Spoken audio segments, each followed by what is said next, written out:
So thank you. And please continue to add those. We'll go back and kind of review them. I think maybe, Emily, if it seems like a good place to start, maybe we can kind of start with that whole, so what are equitable grading practices?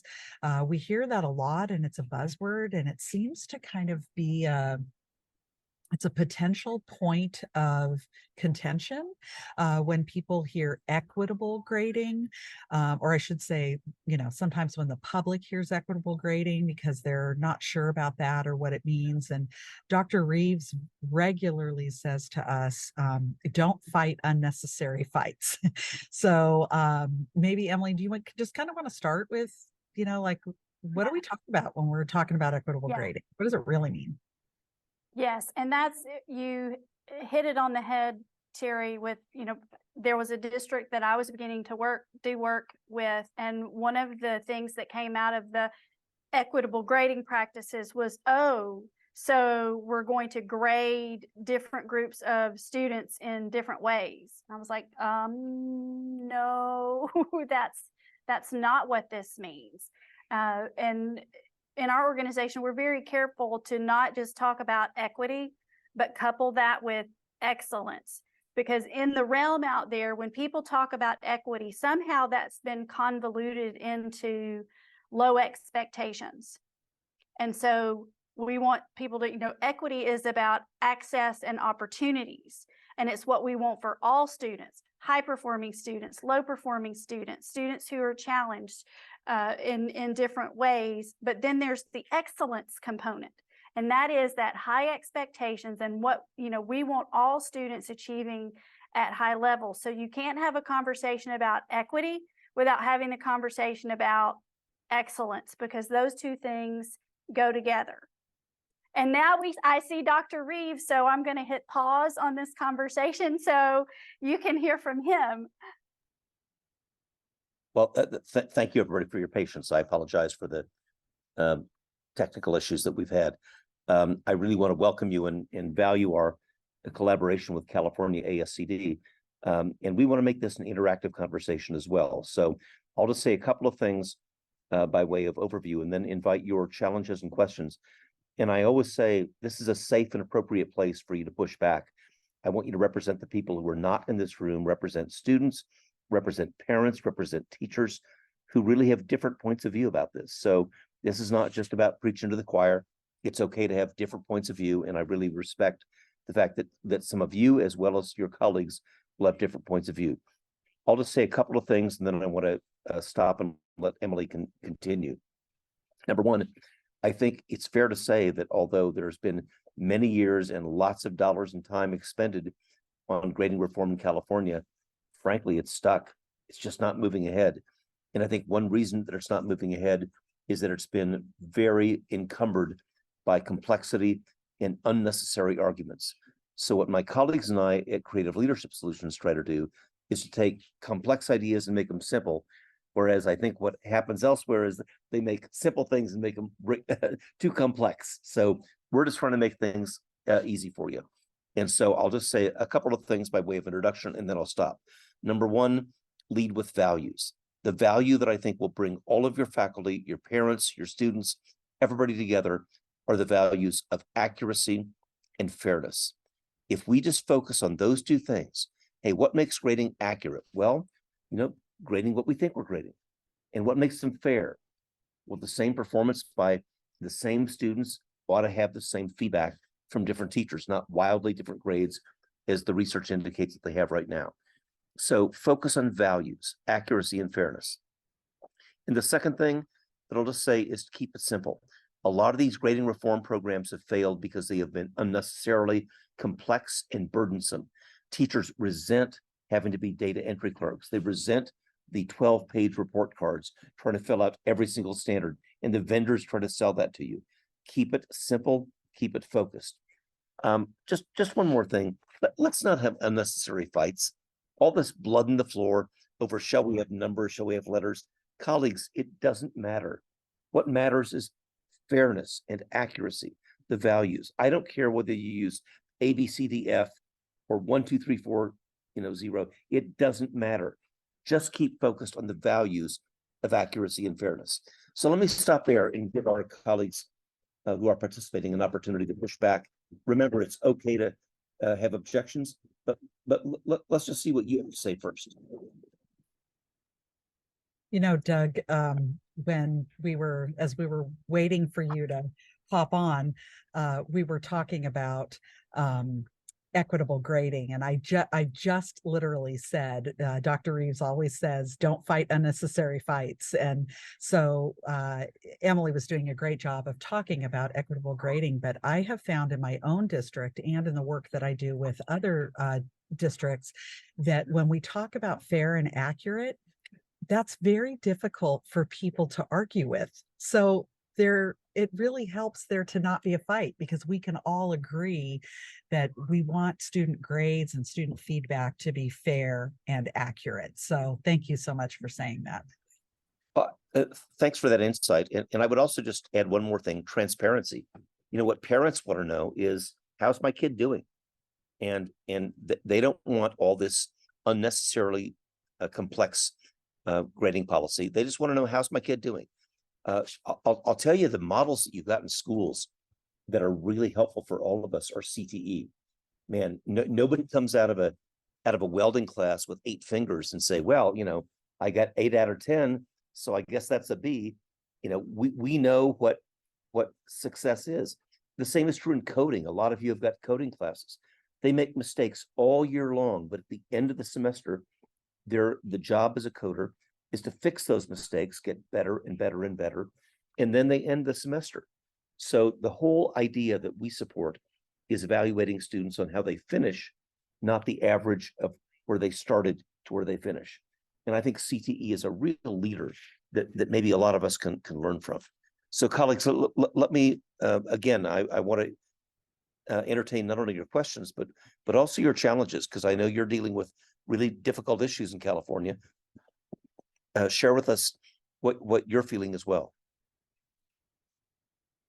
Maybe I can just add one more thing. As people, we did ask folks to put in the chat when we got started, what they were hoping to get out of today.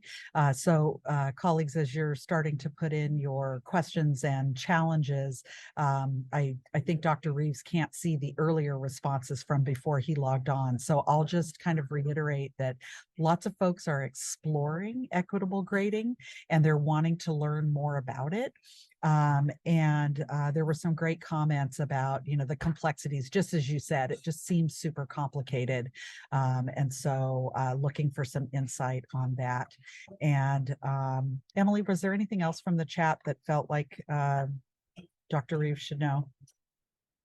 I'm going to throw one thing out that I saw, and then Doug or anyone else, because I think frequently in our work, we encounter people who are using the language, we're taking on standards-based grading. And in some places, talking about making things more complex and creating standards-based report cards, it's just become it's too cumbersome. It goes back to hard for parents to understand. And one of the things that we talk about is, if you are teaching the standards and you are assessing the standards, then you're doing standards-based grading. As long as we're focused on the standards, but go back to something that we all understand, and I'll kick this back to you, Doug, is fair and accurate. Doug, I just wanted you to know I just shared your draft article. Oh, great. On why grading reform is stuck. And so just to reiterate, Doug outlines 4. Please share and use this resource, and everyone on the call has that. And I will reiterate the 4 points in the chat. So colleagues, all I would say is, I don't even use the term standards-based grading anymore, because it's just an alarm bell, and it drives parents crazy. I just talk about fair and accurate grading, because that's what will bring us together. And I think way too many issues, not just in grading, but in education generally, we get involved in this jargon that drive people apart. And what my colleagues and I try to do is to bring people together. And we want to identify things that will bring us together, the values of accuracy and fairness will bring us together. So don't argue about numbers and letters. Don't argue about the term standards-based grading. All we want to do is answer the question that every parent has: how's my kid doing? The other thing that I think is a particular issue in California is that, California Ed Code says that teachers have the final authority to determine what grades are for students. And my argument would be that if that is what the law says, then we ought to respect the law. And what happens in way too many districts is that they disrespect the law and they say, teachers, we don't actually trust you. We're going to trust, Brad in accounting to have some dumb computer algorithm that will determine what the final grade is. Don't trust Brad. Don't trust Dwight. Trust the classroom teachers, because they're the ones who actually know how students did against a California standard. So this is not an adversarial situation. This is about really empowering teachers to support the best way to evaluate student performance based on how they finished the race, not the average, not how they started, not some dumb computer algorithm, but really trusting teachers. I think if you begin the conversation with this foundational approach of respect and trust, you'll wind up having much more effective conversations with classroom teachers as well as with our bargaining units.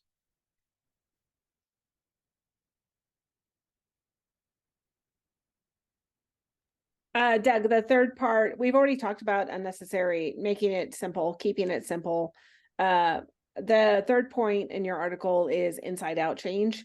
And I know Emily and Terry have experienced this from a practitioner's perspective as well as out in the field.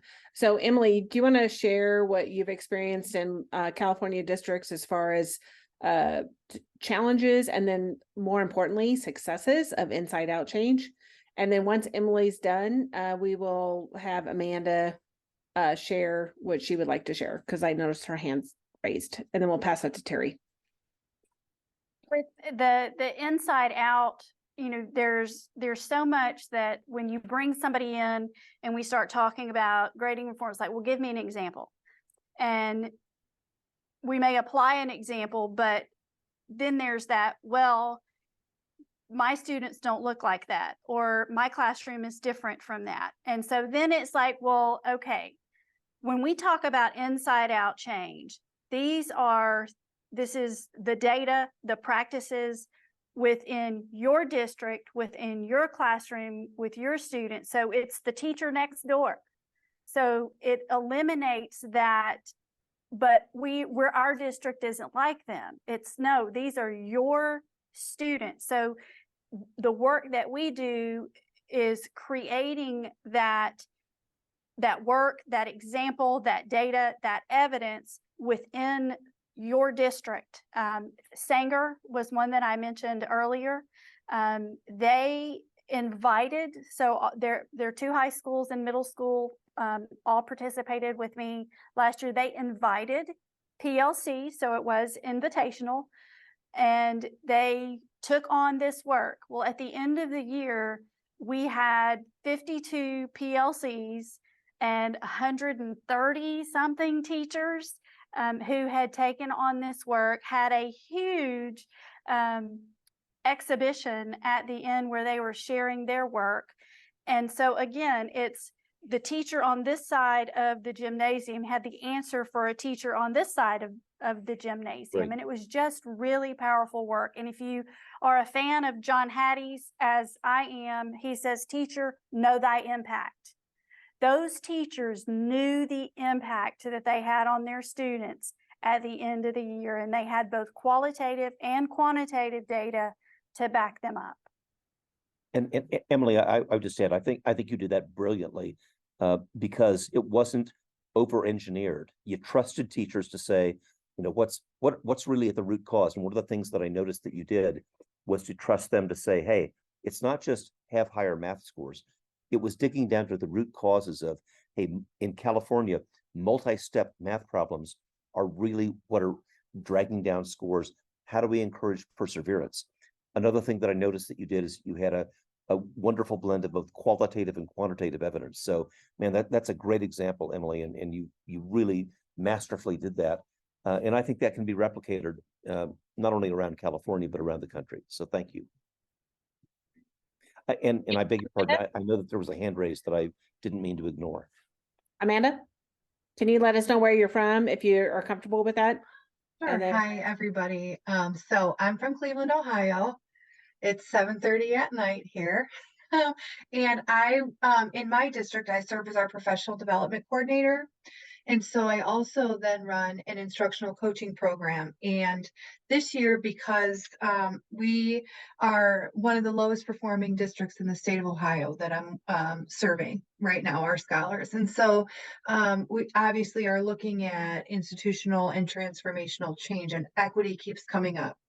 And what I'm finding, and I'm wondering so we're starting teacher-based teams. And so my instructional coaching group, we're following Jim Knight's work, and also the visible learning and the visible learning meta X in terms of high yield instructional practices, right? So everybody can get on board for that.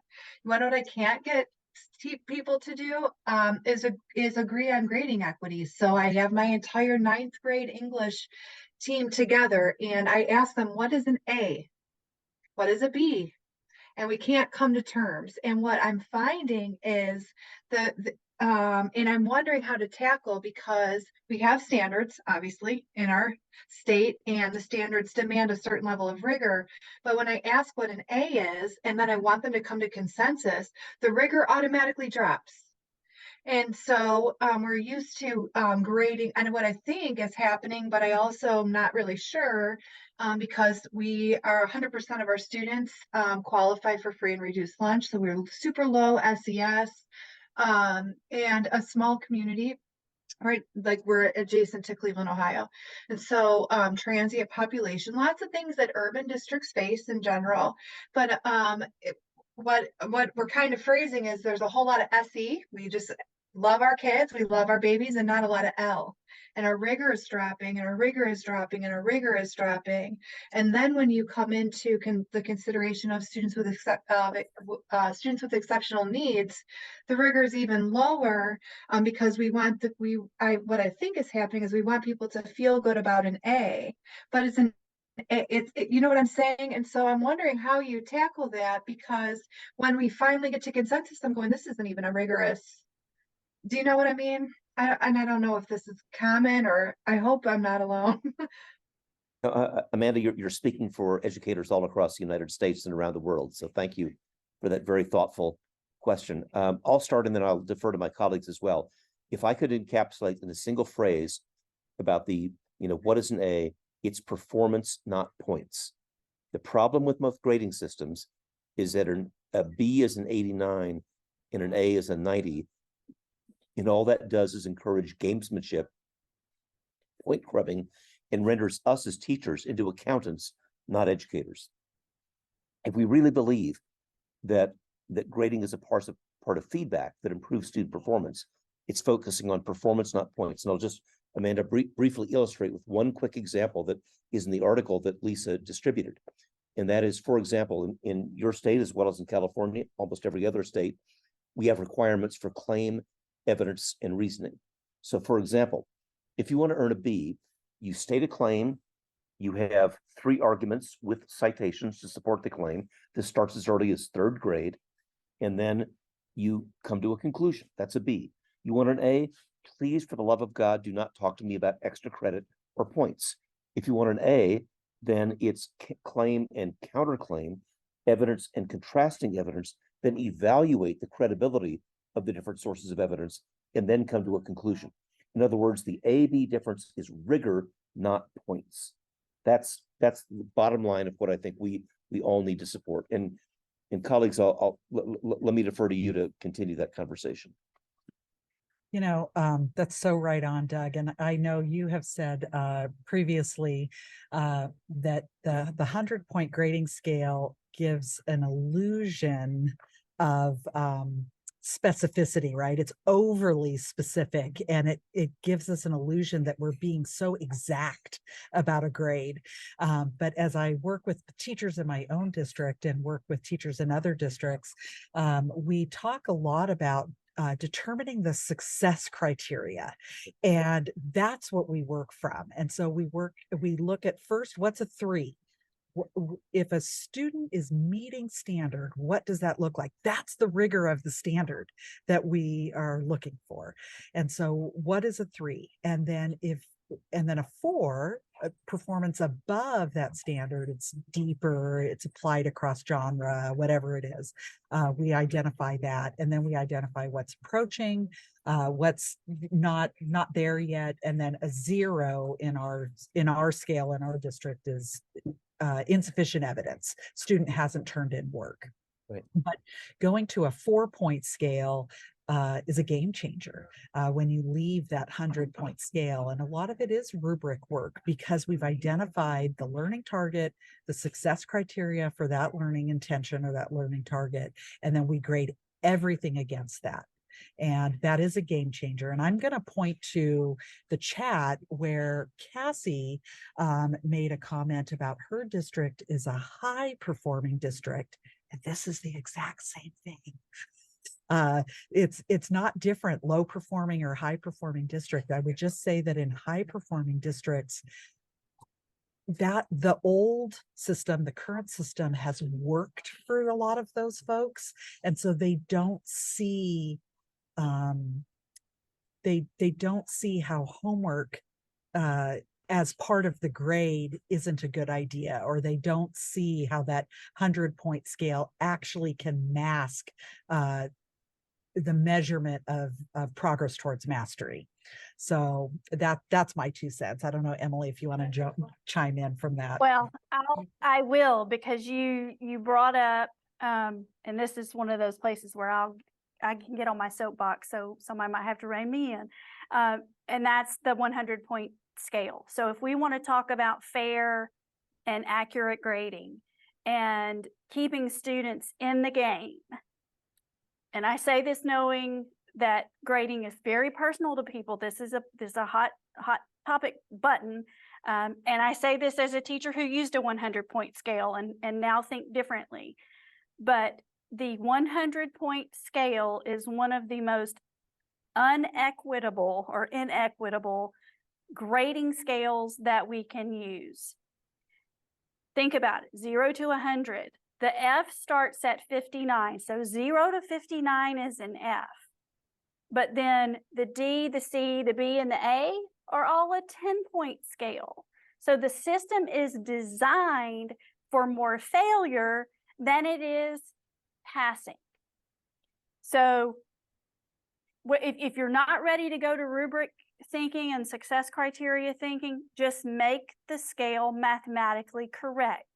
An F can be a 50 to a 59, it's 10 points, just like the D, the C, the B, the A. But then there are always teachers who tell me, I can't give a student a 50 for nothing. They don't turn in, I mean, that's a 0. Okay, go 0 to 50. I'm okay with that too. Just make the scale divisions equivalent. And then I also think through, how bad of an F do they need for us to feel good about ourselves? And when you just make that simple change, you still have Fs. You've not eliminated the learning problem. So there are 2 parts to that. Make your scale accurate and fair, and then fix the learning problem. When I'll encourage teachers, if you're just not okay with it yet, run a dual grade book system. Pick a sampling of students and run that second grade book and see what happens. And what happens, no matter where you are, is there's movement in the middle. Think of that student that you had that bombed one assignment. They would have had an A, but now they have a B because of that one assignment. So there's that movement in the middle. But we don't miraculously eliminate all of our Fs. We do put the F in a place where kids can dig out of that hole. And then the other piece of that is, think of that student that you know or have had that turned in every assignment. They worked so hard for you, but they're sitting on a 40. Where is my motivation to keep working? If I'm just going to get an F, I can do nothing and get an F. So fixing the grading scale keeps kids in the game. And that's what I'm interested in, keeping them in the game, not losing hope. And if you could just do one thing to avoid that losing hope, it's getting rid of the average. And I'm not going to argue with people over the 50, 0, and all that other stuff, as long as you don't use the average and you empower teachers to evaluate students and how they finished the race, not how they started, not on the average. Do that one thing, getting rid of the average, it avoids all these other controversies. Dr. Reeves, Tammy in the chat she typed while Emily was talking, and it reminded me of something that we say. But she says, this is hard for the students. She's talking about the grading scale. This is hard for the students that can take that final test and get good scores, but 2 days later can't tell you anything about the subject. And I know that you talk about, homework and extra credit and all that stuff that contributes, sometimes masks the grade. And sometimes you talk about, if kids can do well on the final exam, on the summative exam, but they didn't turn in any homework, then we kind of have to examine ourselves, right, as teachers, because if we're going to mark them down for all the homework that they didn't do, but they got a great score on the test, right? Where's the fairness in that? This happens every year. The perfect example is in high school advanced placement classes. A student gets a 4 or a 5 on the exam. They can do college level work, but they get a D for missing homework.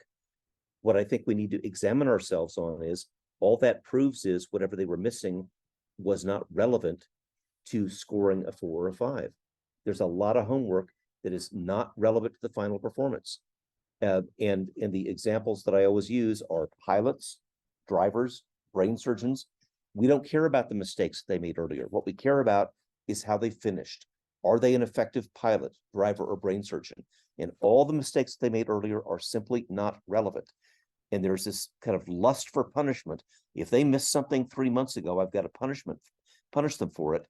And all I can tell you is that's kind of like corporal punishment. It may feel good to administer it, and any of us who have been parents of teenagers probably have been tempted, but colleagues, it doesn't work.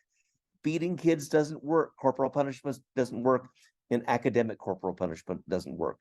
So what we have to do is focus on how they finished the race, not how they started, and not the average. But there's also a point about the reverse, right? If a student is doing the homework and doing the assignments and they bomb the test, that we also need to examine ourselves in that respect, right? That's a really thoughtful point. And I'll brag on a wonderful social studies teacher that I saw who had a brilliant answer for this. And what she said is, hey, everybody has a bad day. You can bomb a test. One retake. She didn't buy into the endless retake that I think drives a lot of teachers crazy. One retake. But then what she did was she had this menu of different assessments. So, okay, one retake, that's it. If you don't, and don't give me any lectures about test anxiety.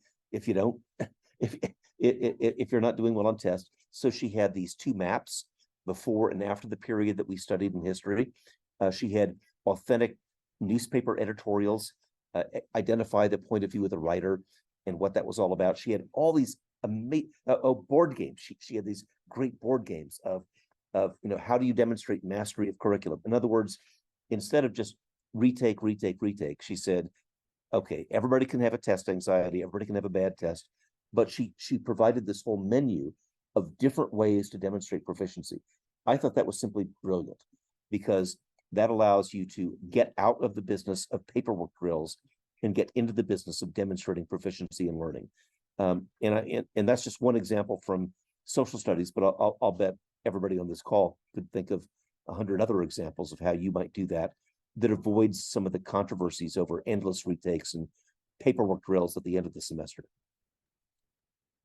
Sorry, I feel like I've taken a lot of airtime, but I had this really great day in Claremont Unified today. Great. And they're a high performing district, like Cassie was talking about. But they also have concerns about rigor, and they also, there are some practices that are happening in the district where teachers are feeling that they're not fair, or they give advantage to some kids over other kids. And one of the teachers today in the Action Research Task Force, as they were selecting and developing their projects today. And she said that last week she gave a summative assessment, and it originally was going to be an essay. And at the last minute, she gave the option of doing a photo essay. And at the beginning, when she offered that as an option, several kids jumped on the photo essay and found out it was really hard. Right. And she said the growth, and the kids asked for feedback on the photo essay because it was new and different and they weren't sure how to tackle it. She said it was a game changer in her room, and she's now thinking about how to give that voice and choice so that kids can show their learning in multiple ways that are all still rigorous. And I just thought that was just a brilliant thing. And when you were talking about that social studies teacher, it reminded me that happened to be an English teacher. Terry, that's such a thoughtful example, because I think the wrap on alternative assessment is that people think alternative assessments mean it's less rigor and easier. But just as your colleague and the social studies teacher I mentioned, those alternative assessments were really tough. They were harder. They're not less rigorous. They're just different ways, as Roy Shepard so thoughtfully said, to show what you know.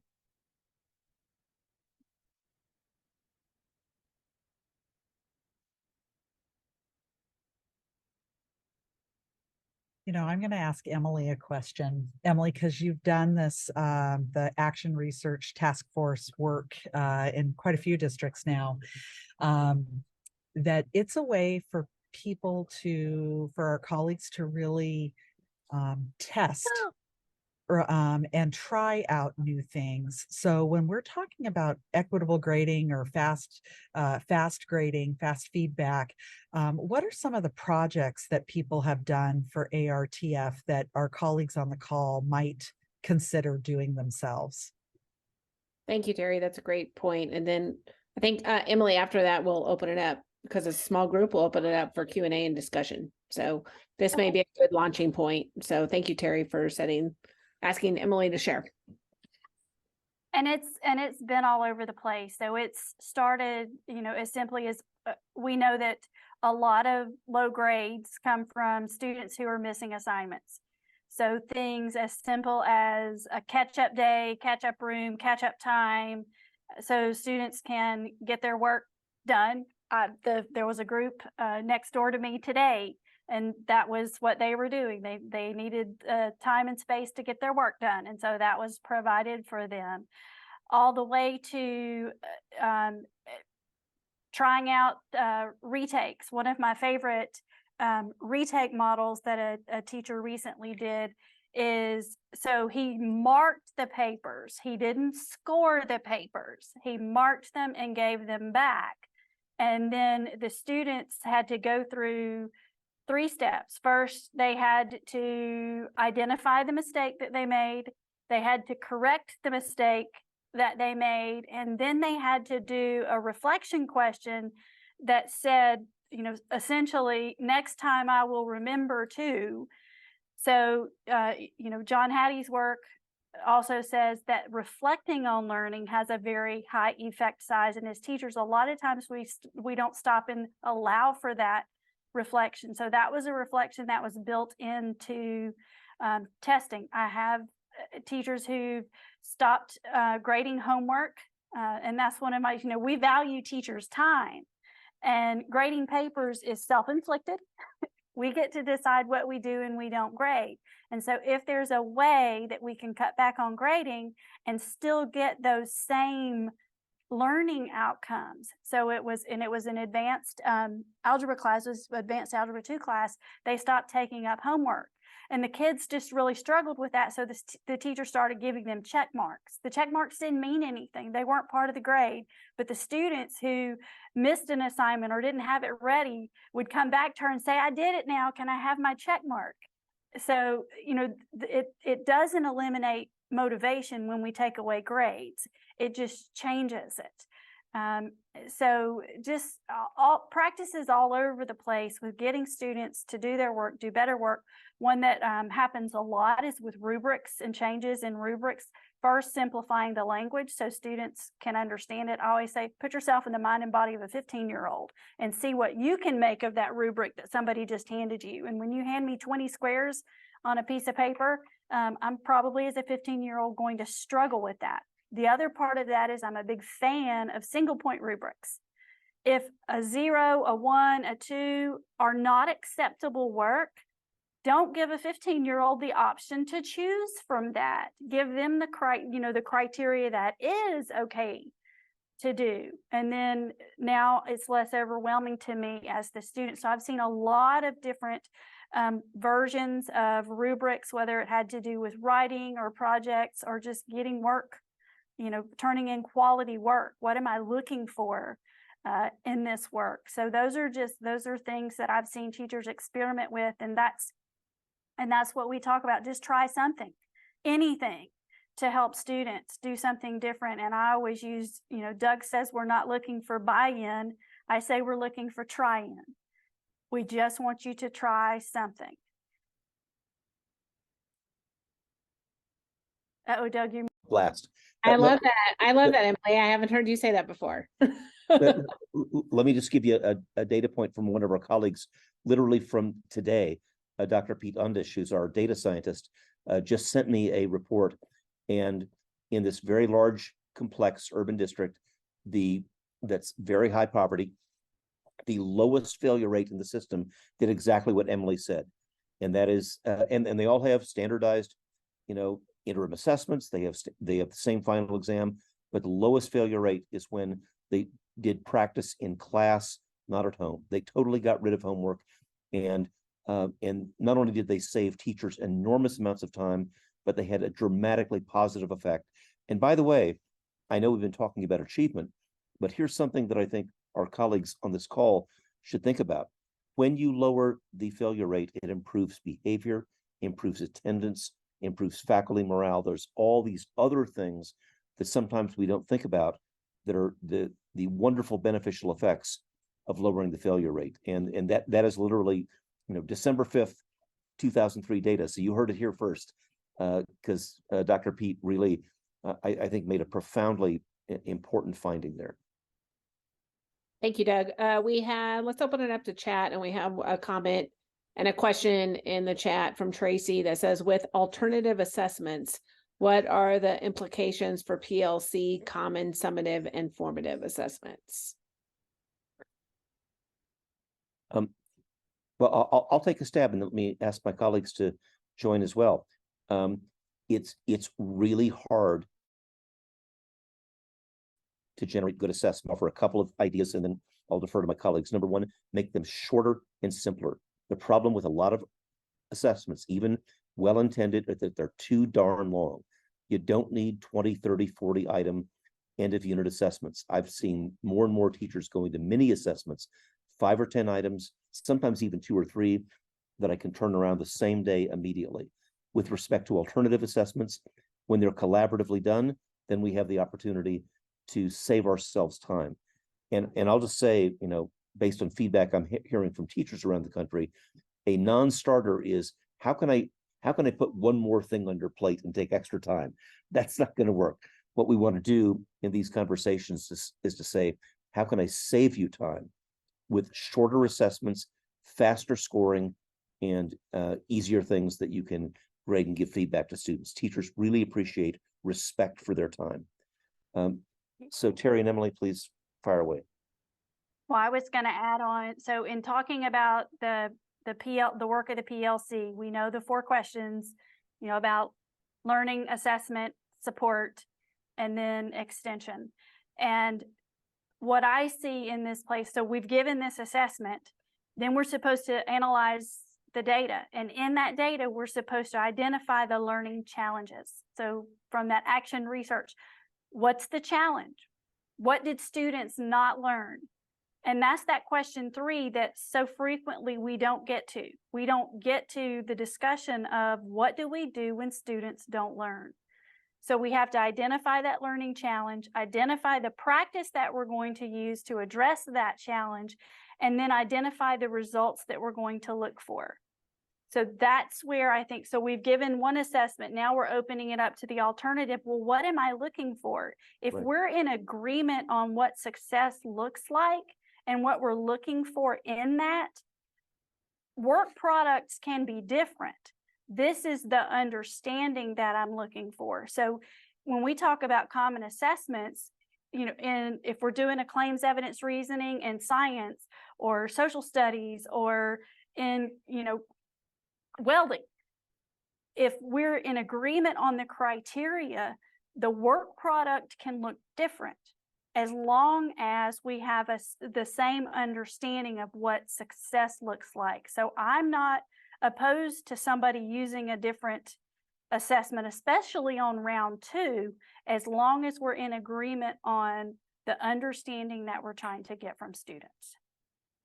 Yeah, Emily, I think that's so right on. And I think about, when we work with colleagues in districts around PLCs, sometimes administration can hold perhaps too tightly the that everyone has to have a common assessment, that everyone has to give exactly the same thing.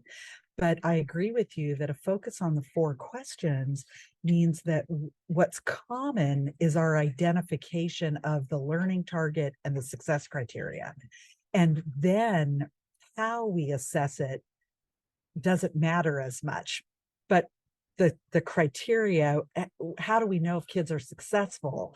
That then really becomes the question that we need to answer. And kids can show that knowledge in different ways. So I think as in my experience, as districts are kind of restarting communities of practice and professional learning communities, we've been doing, as Dr. Reeves says, PLC light, and getting us back into PLC right. We have to get away from everybody has to be doing exactly the same thing. We have to read the learners in the classroom, the kids that are in front of us.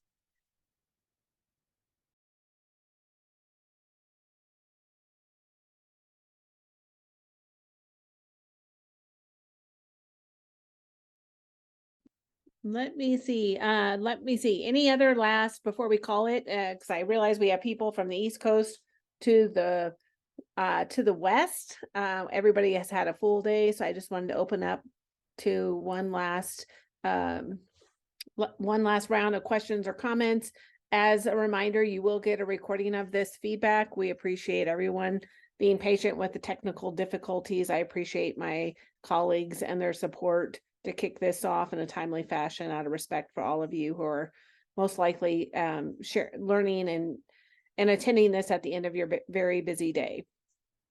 Any other final comments? Feel free to unmute yourself and share.